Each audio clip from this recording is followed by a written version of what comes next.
Yayi Prabu.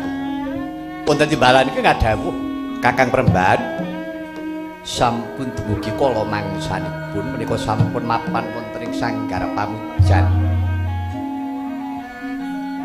Ing mangke badhe kula wedharaken.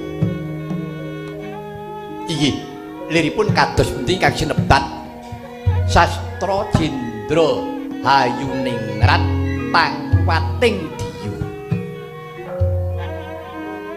Liripun mekaten pedharipun pantahipun Sastra Jendra. Sastra tegesipun tulis. Jendra menika ratu. Hayu tegesipun tentrem. Ningrat menika jagat. Pangruwating Diyu menika liripun pangruwating hawa nafsu. Inggih menika ngeker hardaning kanepson. Narendra menika menawi kepingin badhe nggayuh kamulyaning negari wibawaning Narendra kedah saged nindakaken kados ingkang sampun katuring ajeng saged angendhaleni dumateng hawa nafsu sekawan perkawis ingkang cahyanipun abang ireng kuning ingkang dados praboting agesang sampun ngantos menika dipun umbar nanging dipun kendhaleni. Mekaten inggih Yayi Prabu. Lah menika taksih wonten srananipun. Srananipun inggih pandonga pamuji badhe kula suwunaken wonten ngersaning Gusti. Monggo dipun peningaken ciptanipun dipun menepaken raosipun kenginga kangge pangeling-eling.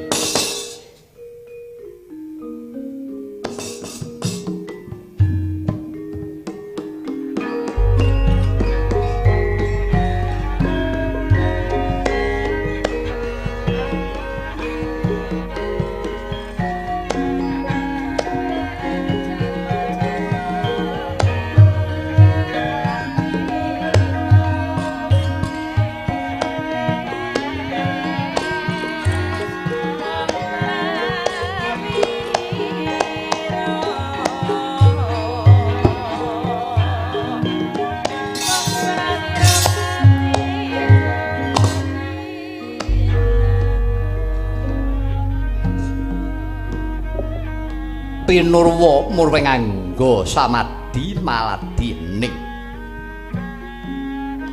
manjing jroning alam luyut wis miyak warana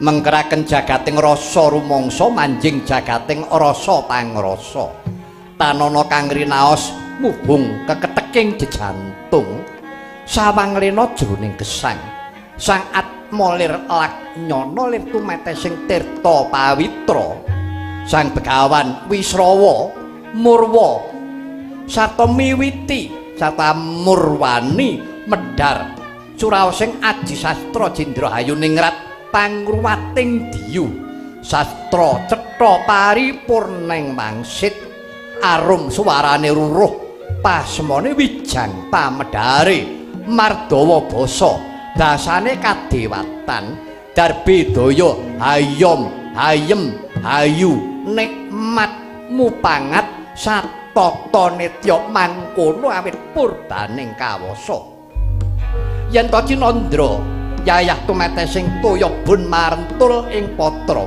wening lir barlian sesulak padang kadya purnamaning tanggal.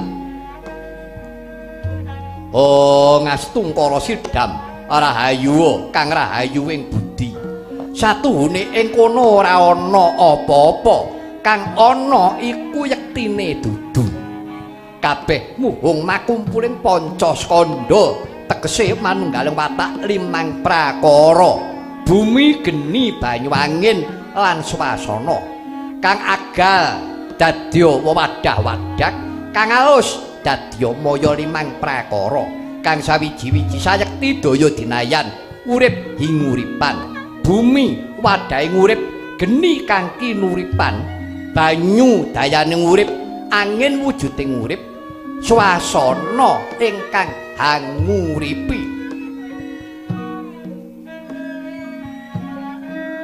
Kalamun mangkono banjur ana dumadining urip. Wenang sinebut sang Atwaya tegese urip kang sifat loro. Wenang sinebut sang Mantranaya tegese dumadi karana rasaning pangesti. Wenang sinebut sang Karma tegese makarti. Wenang sinebut Tri Aksara tegese manunggaling Trimurti. Wenang sinebut Jati Wasesa tegese kinarya warana sejatining kawasa. Manjing jroning buwana geter obah saka daya ubenging jagat, kaprawasa kodrating bumi satemah kumaringet babar pakarti, sinebat kusala karma tegese pakarti hayu, sansaya lawas ketaman wateking jagat, sansaya katarungku pakartining dudu ruwate muhung karana ning awas lan eling. Senadyan hina tanantuk kamulyan maksih beja kalamun tinitah menungsa jroning kono maksih bisa tetulung diri sarana mangun watak utama limang prakara rila sabar temen narima lan budi luhur ngambah marga ayu panca paramita ngrasuk sejatining paugeraning urip kang sinebut panembah budi dharma tapa brata lan marsudi ambek kautaman. Rasaning pamertobat sinartan tulusing budi dharma iku margane ruwat saking sakeh sangsaya sangkan paraning dumadi sumedya bali marang mulanira.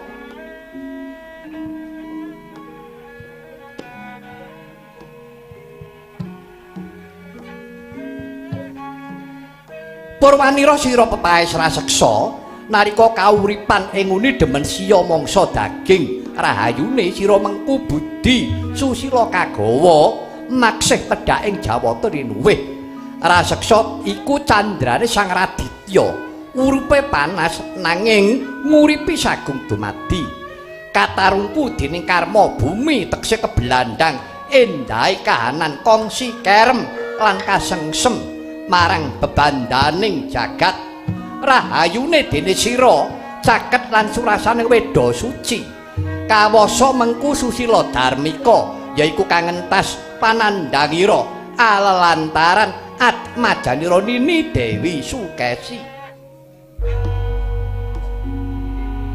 karna jinara trusing cipta rasa padang trawangan jagate Prabu Sumali yen Kinandra yayah tanggal pisan kapurnaman soroting batin sumirat naratas sarandune nganggo sakala ruwat wadaking raseksa wujud menungsa bagus warnane yayah Sang Hyang Surapati ya Bathara Indra tumurun saking kaendran.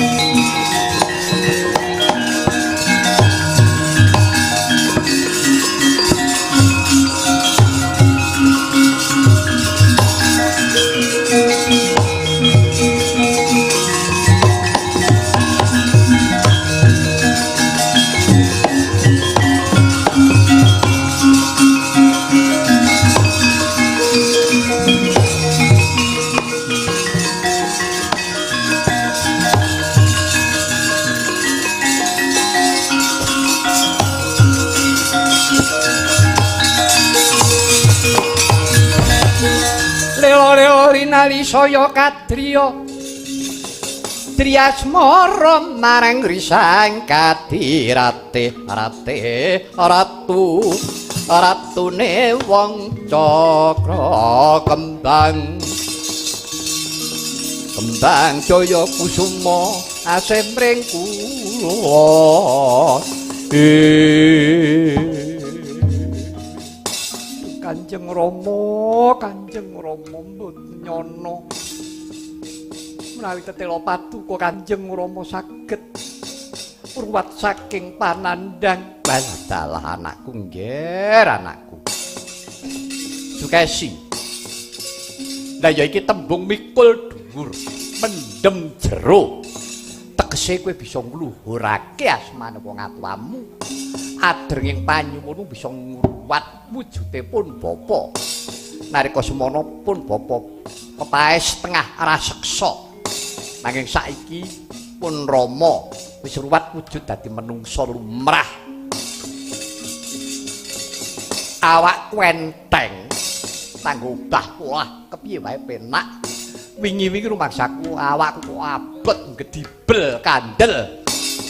Wah, syukur-syukur nini kawulun muni Kanjeng Rama mapan menika ingkang kula kegadang siang pantaraning dalu. Nadyan to negari ngalengka menika prajaning yaksa. Nanging kanteka wonten wujudipun kemawon bebudenipun sampun ngantos bebudening yaksa. Ya, nyerta pancen mengkono. Mah.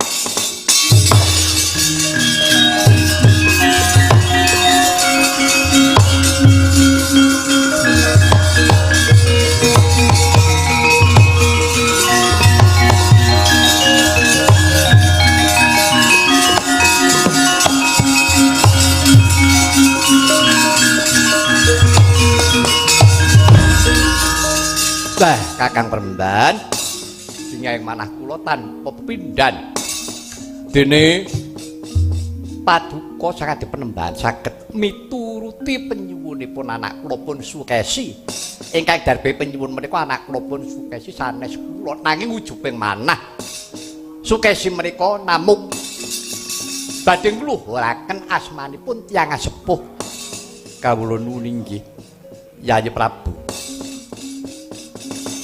Dinipun Kakang namung sadremiki narya lantaran nyuwunaken dumateng keparenging Gusti ingkang akarya jagat.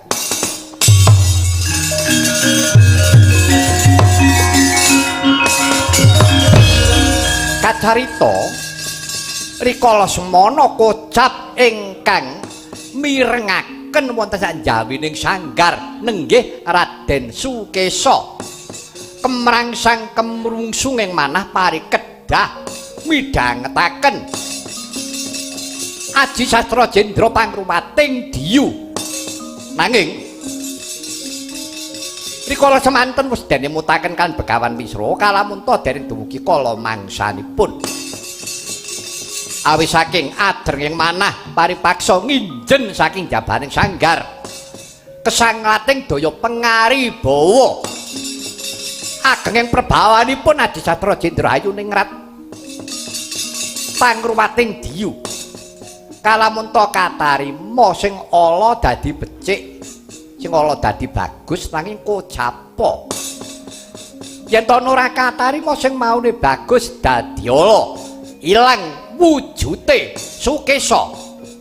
Ilang kasatriyane wujud dadi buta. Ah, mati aku ah.